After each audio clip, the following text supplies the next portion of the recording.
Assalamualaikum warahmatullahi wabarakatuh. Gimana kabar teman-teman semuanya? Semoga dalam keadaan sehat walafiat, bahagia, dan selalu semangat dalam belajar. Karena belajar itu butuh semangat. Belajar itu aktivitas yang kadang-kadang melelahkan ya, kadang-kadang meletihkan. Tetapi jangan lupa bahwa barang siapa yang tidak tahan letihnya belajar, maka dia akan merasakan pedihnya kebodohan. Oleh karena itu, semoga teman-teman selalu terjaga semangatnya dalam belajar. Oke, pada kesempatan kali ini saya akan menyampaikan materi tentang kesetimbangan partikel. Apa itu kesetimbangan partikel? Bagaimana syaratnya? Bagaimana cara untuk mengerjakan kasus-kasus tentang kesetimbangan partikel? Silahkan disimak video ini, jangan di skip. Saya yakin kalau kalian menyimak video ini dengan serius, insya Allah langsung paham ya. Oke, langsung saja kita mulai. Kesetimbangan partikel. Nah, partikel di sini yang dimaksud adalah sebuah benda yang dianggap sebagai titik ya. Sebuah partikel itu akan setimbang jika partikel itu diam. Diam di sini artinya tidak bergerak translasi. Jadi, sebuah partikel itu setimbang jika partikel itu tidak bergerak translasi. Nah, kapan partikel tidak bergerak translasi? Yaitu ketika jumlah gaya yang bekerja pada partikel itu sama dengan 0. Nah, syaratnya ini ya, sigma F sama dengan 0. Kalau nanti kita bekerja pada koordinat kartesius 2 dimensi, maka bisa kita tuliskan sigma Fx sama dengan 0 dan sigma Fy sama dengan 0. Nah, jadi konsepnya hanya seperti itu. Nah, kemudian untuk mengerjakan permasalahan kesetimbangan partikel, nanti ada beberapa langkah. Langkah pertama adalah gambarkan diagram gaya yang bekerja pada sistem. Jadi kita harus mampu untuk menggambarkan gaya-gaya yang bekerja pada sistem itu. Yang kedua, uraikan gaya-gaya ke sumbu X dan sumbu Y. Nah, kita harus bisa menguraikan gaya-gaya. Kemudian yang ketiga, terapkan syarat setimbang, yaitu sigma Fx sama dengan 0 dan sigma Fy sama dengan 0. Nah, langsung saja kita masuk pada contoh soal. Beban bermassa 10 kg digantung seperti pada gambar. Jika G 10 meter per sekon kuadrat, tentukan gaya tegangan tali pada setiap talinya. Oke, silahkan diperhatikan gambar. Di sini ada benda, kemudian ini ada tali, ya, ada sudut 60 derajat. Langkah pertama bagaimana?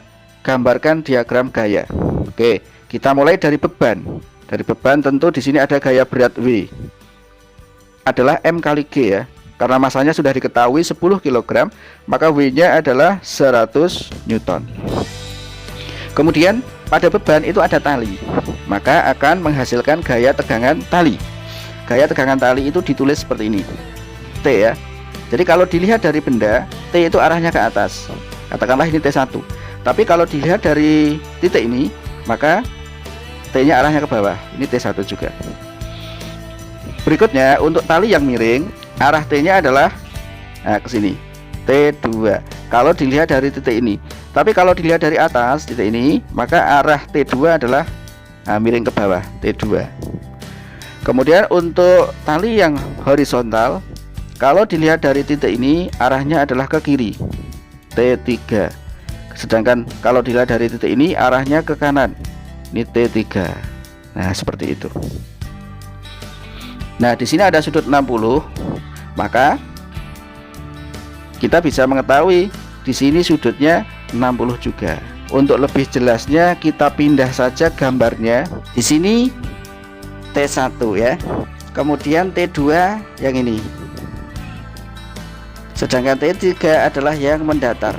Sudut ini adalah 60 derajat.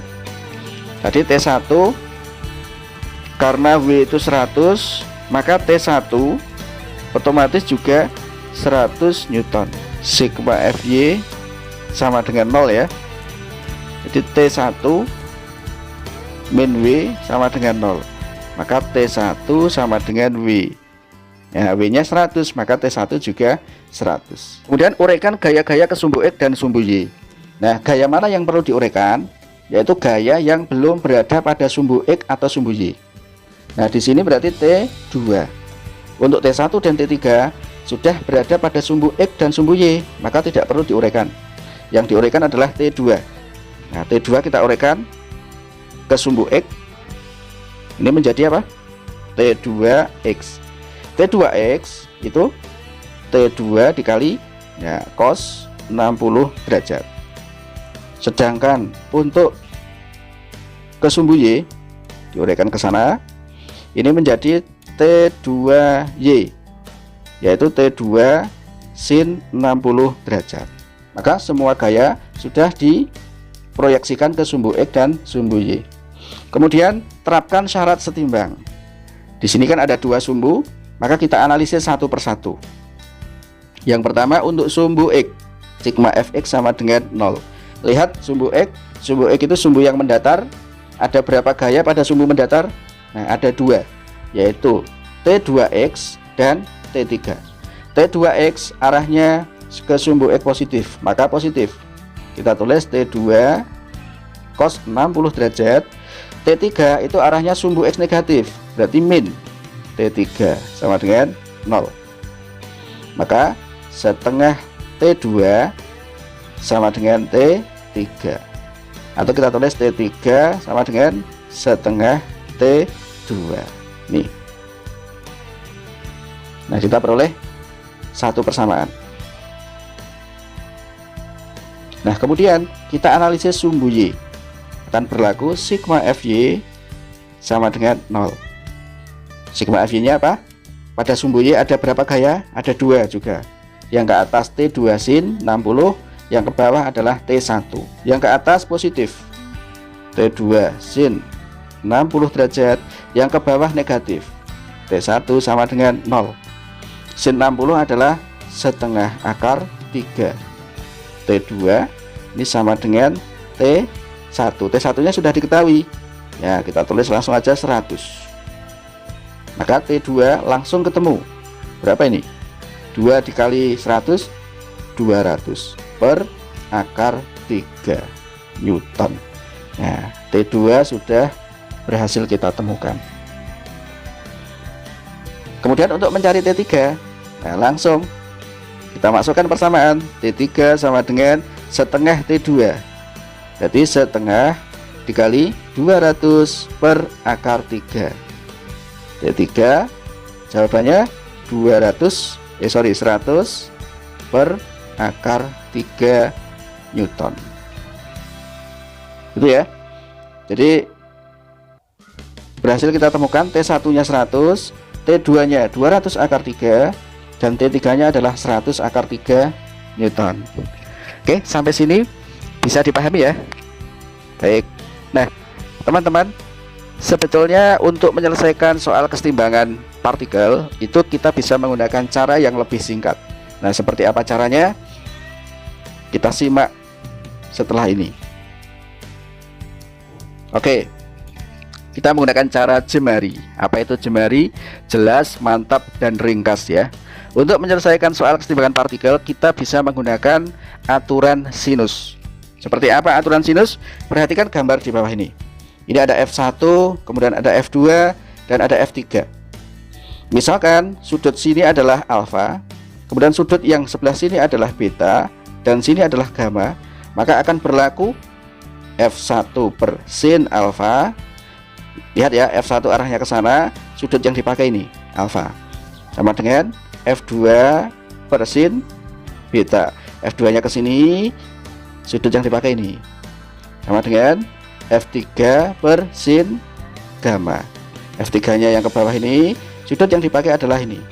Nah, inilah rumus dari aturan sinus, gitu ya.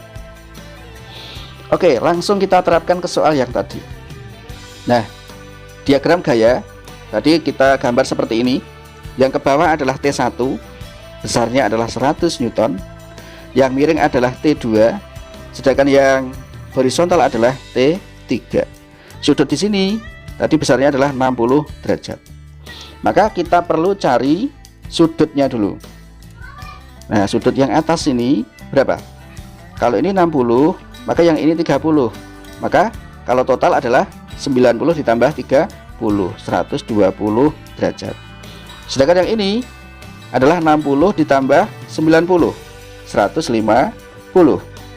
Kemudian yang ini sudah kelihatan 90 derajat.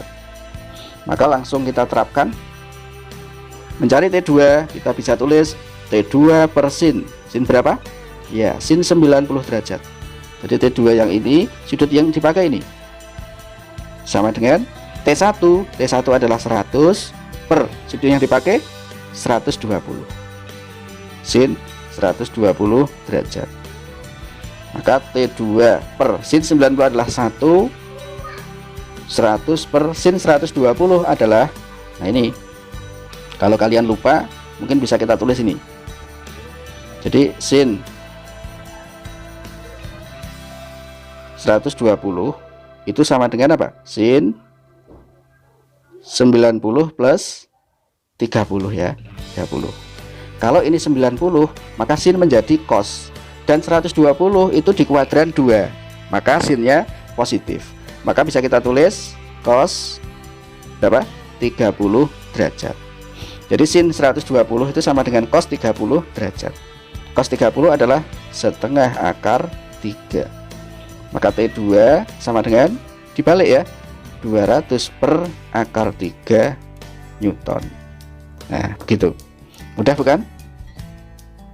Kemudian untuk mencari T3, nah kita pakai saja T2 per sin 90 derajat sama dengan T3 per sin 150 derajat.